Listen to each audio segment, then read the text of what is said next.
Chettinad Cement, perfect concrete choice. 63 years of excellence.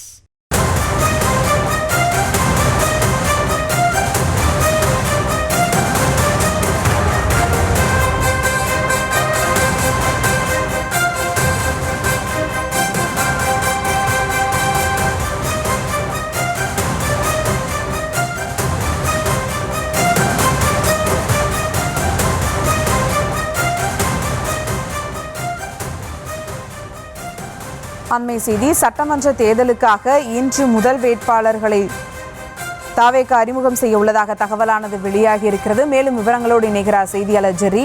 வணக்கம் ஜெரி. முதல் வேட்பாளராக தாவேக கொள்கை பரப்பு பொதுச் செயலாளர் அருண்ராஜ் அறிவிக்கப்பட வாய்ப்பு இருப்பதாக தகவலானது வெளியாகி இருக்கிறது. மேலும் விவரங்கள். வணக்கம்.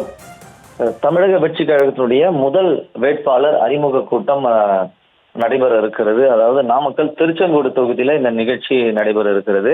தமிழக வெற்றி கழகத்துல 20 வேட்பாளர்கள் இதுவரை இறுதி செய்யப்பட்டிருப்பதாகவும் கூறப்படுகிறது. அதில் 15 மாவட்ட செயலாளர்கள், 5 மாநில நிர்வாகிகள் எனும் கூறப்படுகிறது. திருச்செங்கோடு சட்டமன்ற தொகுதியில் அக்கட்சியினுடைய கொள்கை பரப்பு பொதுச் செயலாளர் அருண்ராஜ் வேட்பாளராக அறிமுகம் செய்ய வாய்ப்பு இருப்பதாகவும் கூறப்படுகிறது. திருச்செங்கோட்டில் இன்று நடைபெறும் நிகழ்ச்சியில செங்கோட்டையன் மற்றும் புசியானந்த் ஆகியோர் இந்த வேட்பாளரை அறிமுகம் செய்யப்பட இருப்பதாகவும் கூறப்படுகிறது.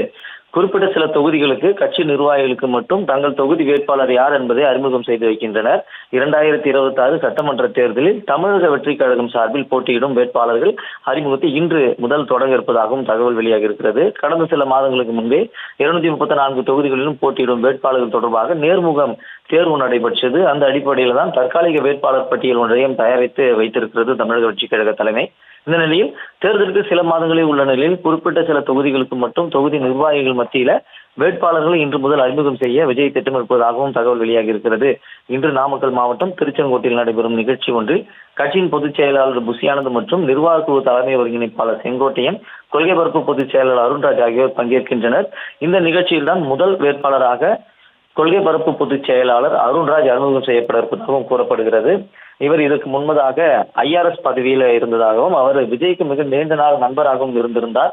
கட்சியில் இணைவதற்காகவே அவர் IRS பதவியை ராஜினாமா செய்துவிட்டு தமிழக வெற்றி கழகத்தில் இணைந்தார் என்பதும் குறிப்பிடத்தக்கது. இதற்கு முன்னதாகவே கட்சி தொடங்கும் பொழுது தமிழக வெற்றி கழகத்தினுடைய கொள்கை தலைவர்கள் யார், கட்சியினுடைய நிறம் என்ன, கட்சியினுடைய கொள்கை கோட்பாடுகள் என்ன என்பது போன்ற எல்லாம் விஜய்க்கு அறிவுறுத்தல்களை வழங்கியிருந்தார் என்பதும் குறிப்பிடத்தக்கது. அதன் பிறகுதான் IRS பதவியை ராஜினாமா செய்துவிட்டு தமிழக வெற்றி கழகத்தில் இணைந்தார் IRS அருண்ராஜ்.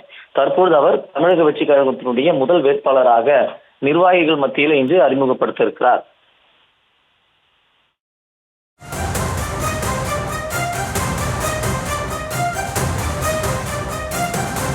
விவரங்களுக்கு நன்றி ஜெரி. Chettinad Cement, perfect concrete choice. 63 years of excellence.